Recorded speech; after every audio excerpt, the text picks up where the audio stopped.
It's rare to come across people who share meaningful content on social media that is not focused on entertainment.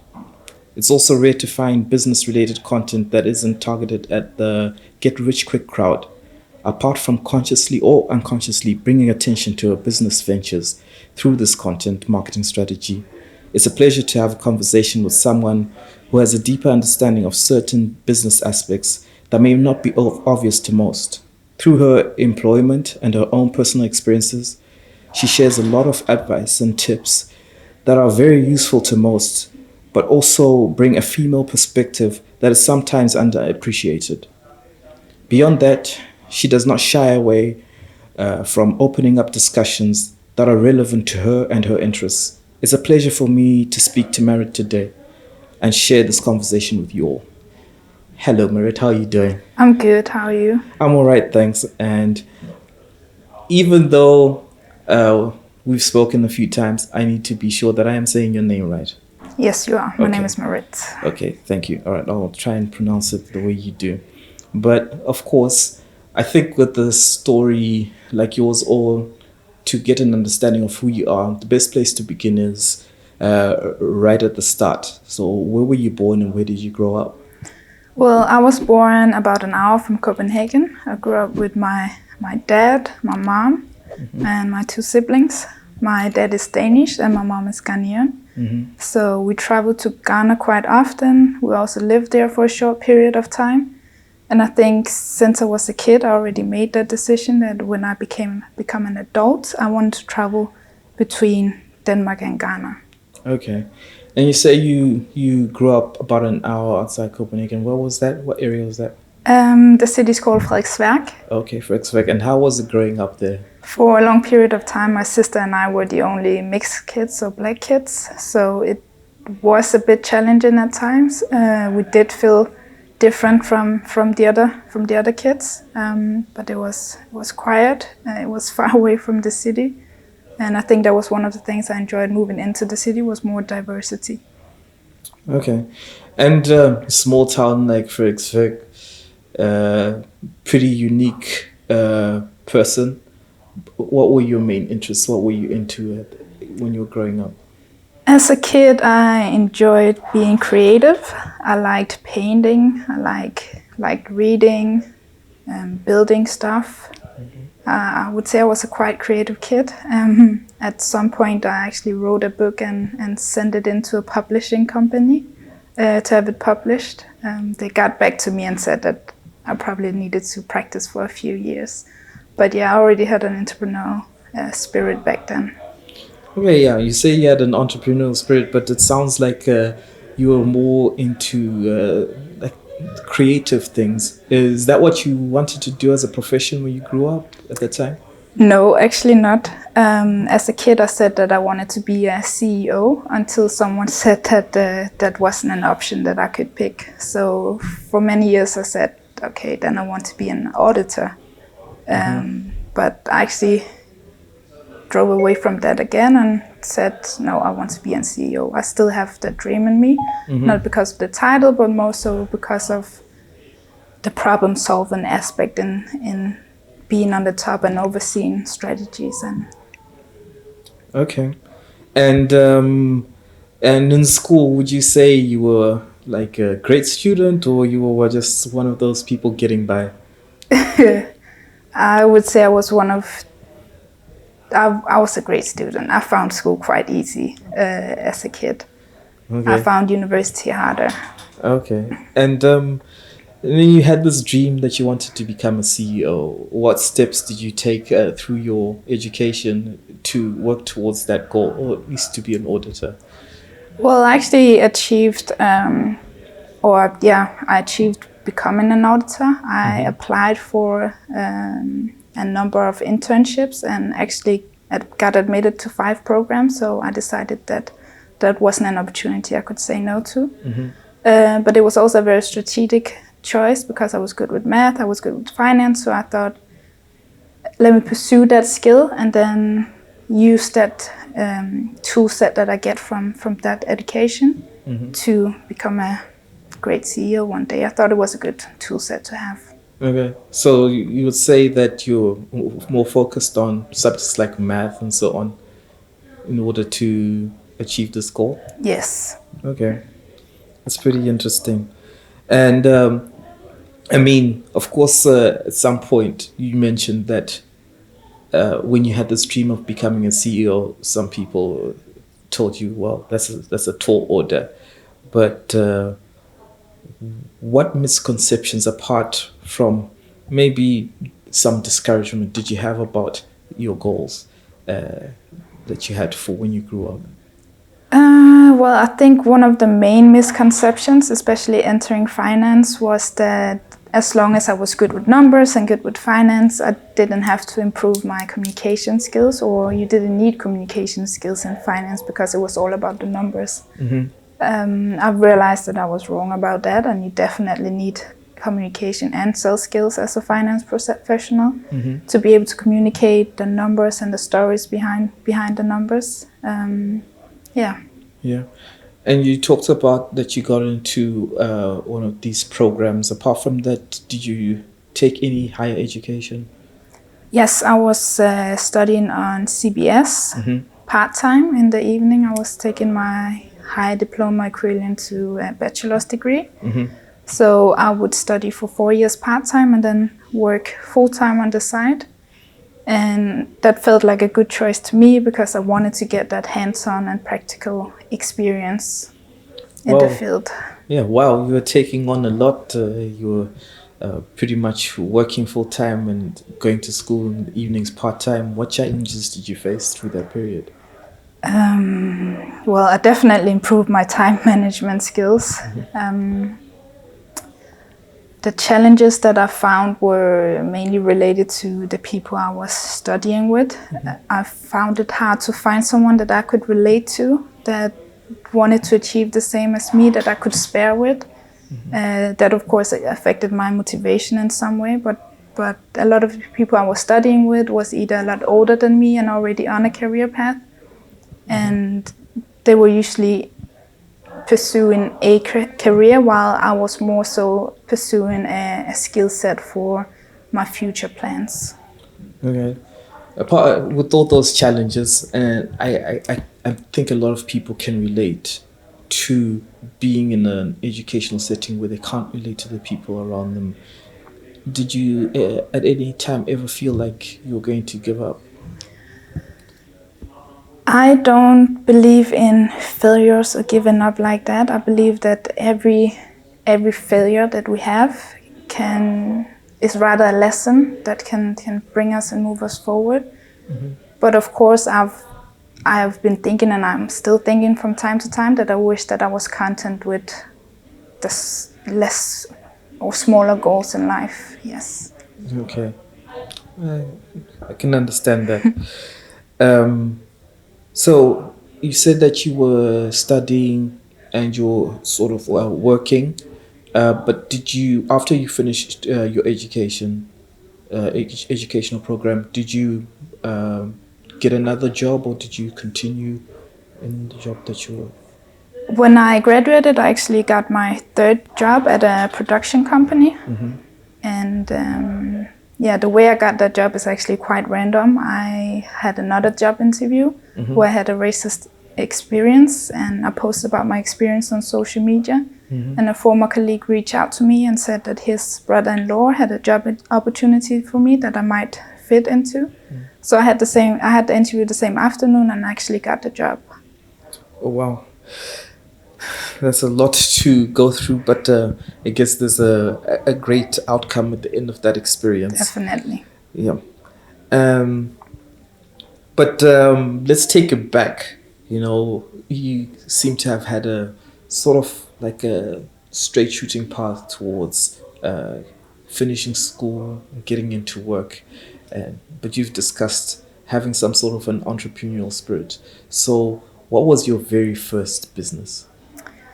My very first business? Yeah, your business venture, whatever it may be, even if it's selling candy at school or something. Well, I wasn't that kid that sold candy at school, but I think my very first business venture was either reselling purses from Primark or my online hairdresser salon. Okay. Online hairdresser salon. Okay. Yes, it sounds like something. I think, was it actually sourcing clients to I guess, style their hair, or was it to sell hair products? Well, it was actually to style and cut their hair. So at some Okay. point I became very confident and good with the search engine optimizing. Okay. And I was trying to look for keywords that didn't have too much competition, and one of them was the mobile hairdresser. Okay. So I built a website and started to get clients, mainly elder people that were either in hospital or home that couldn't move out. Connected with hairdressers that were in between jobs and hired them to go out and cut these elder women. Okay. And all right, that's pretty inventive. How did you get into the like designing your own website or setting up your own website? When I was younger, I learned how to code in HTML. Yeah. So I was already building websites for fun and playing some of these games where you would build a website for exposure. So that's how I got more curious about it. Okay. Wow. And you mentioned this little side hustle of selling purses. Okay, can you tell us a little bit more about that? Well, I went to London. I saw they had very cheap purses in Primark compared to here in Denmark. We don't really have anything like Primark, so whenever I would go, I would bring home a few pieces and then sell them on trend sales. Okay. And when was this? When you start all of these things? Because I can't fathom how it is that you could have so much time to do all these things. The purses, I must have been 16. Okay. But the mobile hairdresser salon, I was 18. You're 18. Yes. Okay. Oh, wow, you seem to have a lot of business experience under your belt already.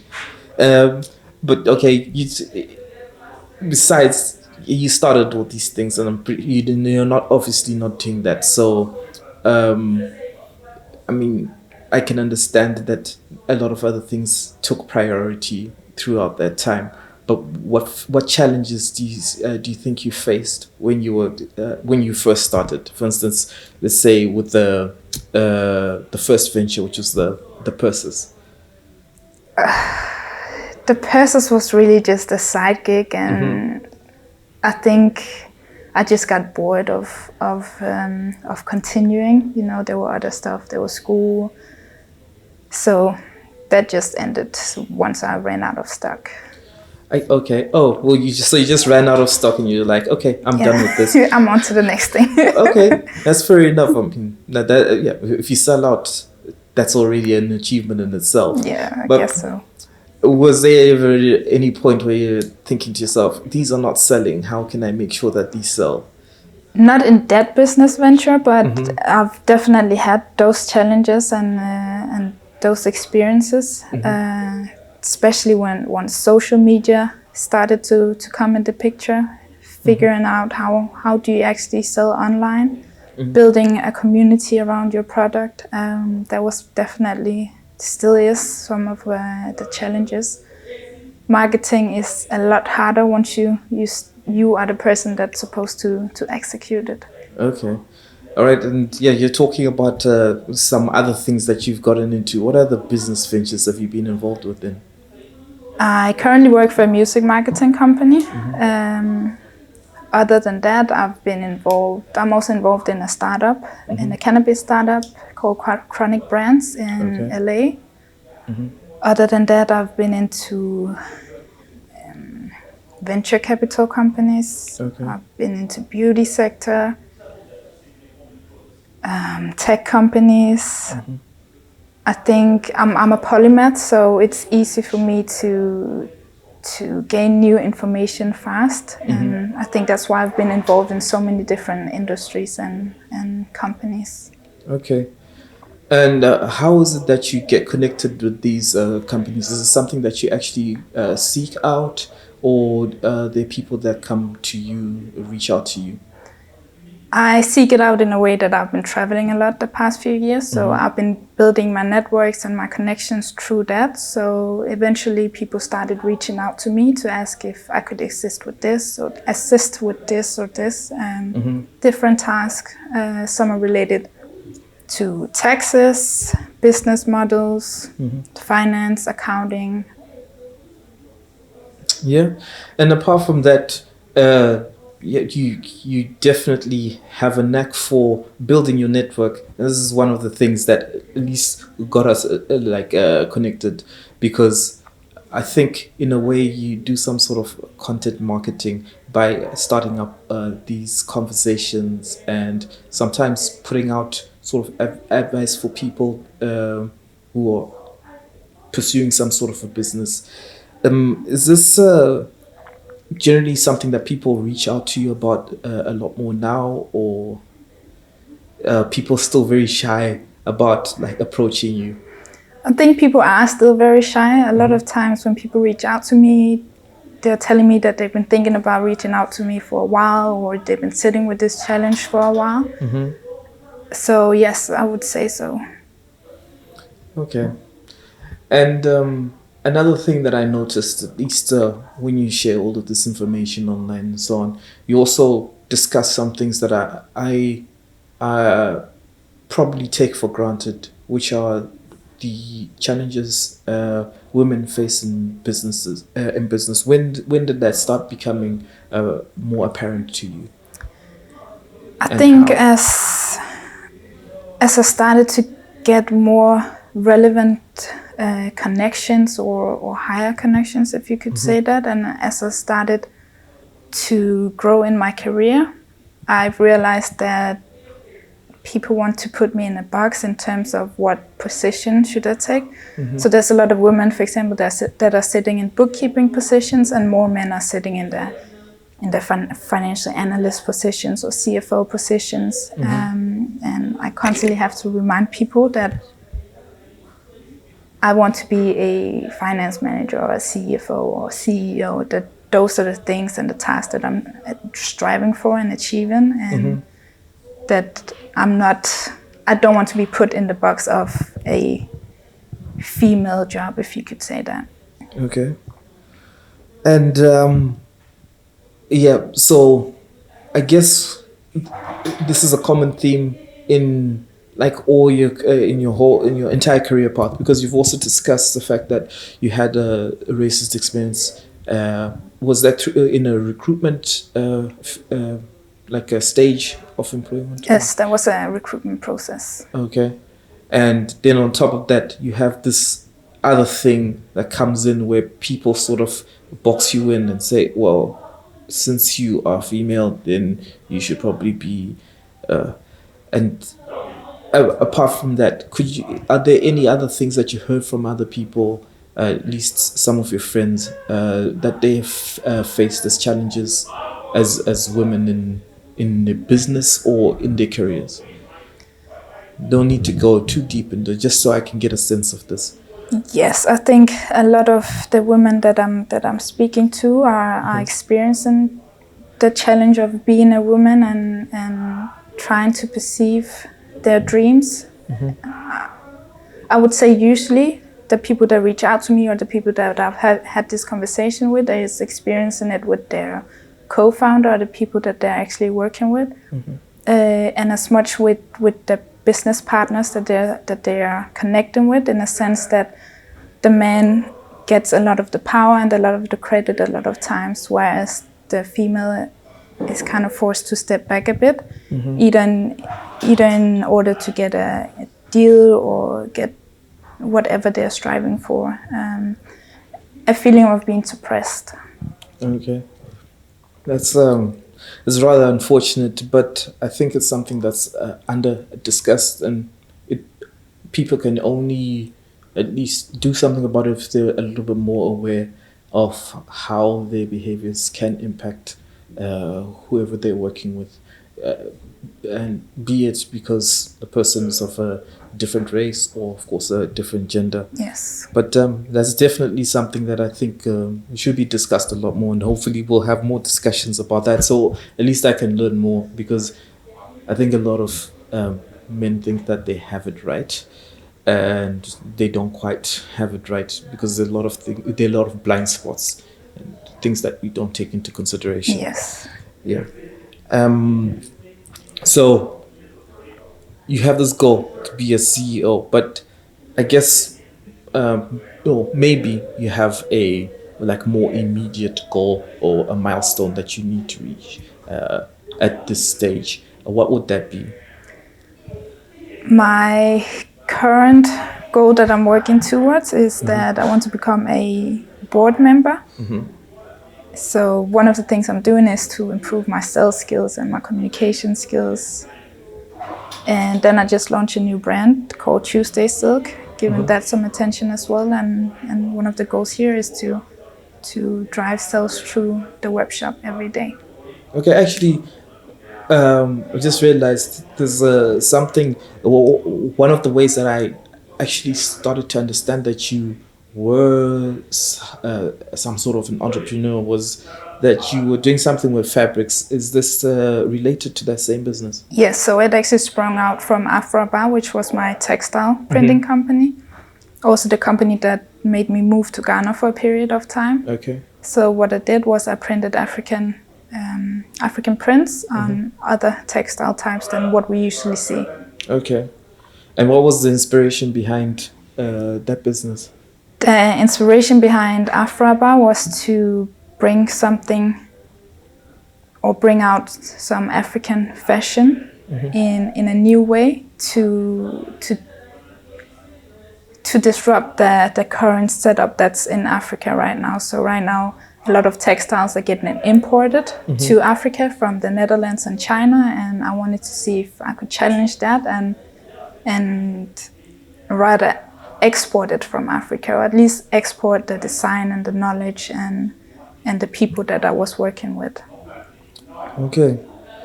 And once again, obviously a business that is has a deeper meaning than just like making money, but obviously has some sort of a social responsibility related to it. So I have to say, pretty fascinating. Rather than just exploiting the fact that, oh, I'm black, I'm African, therefore I can do this and I can make a lot of money off of it. So I would say that's pretty commendable. And then what other passions do you have outside of business? Because I'm pretty sure you're not always crunching numbers and thinking up strategy and marketing schemes and so on. It's a big part of my personality. Creating, thinking of new ways to do things, inventing. So I spend most of my time doing this actually, but I also enjoy spending time with my friends. Most of my friends I've known for a very, very, very long time. I have 2 nephews that I spend a lot of time with as well. Okay. Yeah. All right. Wow. I guess the only thing that I have to ask at this stage, because this book is still being written, but I'm pretty sure there are a lot of people out there, because you say people are a little bit shy to reach out to you. What advice would you have for those people who have an idea of going towards the same goals that you have had, also achieving some of the things that you have already achieved? And particularly, I guess it would be more relatable to people of color, African women in Denmark, or African young ladies in Denmark. What advice would you have for them? The advice I would give is that good things takes time. Be patient about the journey, about the small achievements, but also reach out to people and make sure to be around people that are older, smarter, more successful than you, and don't shy away from asking advice from them. I think the worst that can happen is that you get a no, but most of the times a lot of people are actually very interested in or yeah, I'm very interested in telling their journey and giving advice on in relation to things that they've already achieved. That's my experience, at least. Okay, and I guess that's advice that's applicable to pretty much everyone too. It's not necessarily only for young ladies out there who are trying Definitely. to do their thing. But I have to say, it's been a great pleasure having this conversation with you. I really do appreciate that you took the time to sit down with me to do this, and I hope in the future there'll be a lot more interesting things that come from you that we can have a conversation about, probably, hopefully, maybe in a panel or something like that. Yes, definitely. And thank you so much for having me. And thank you for doing this podcast for Copenhagen, Denmark, hopefully a lot of many other places. Thank you.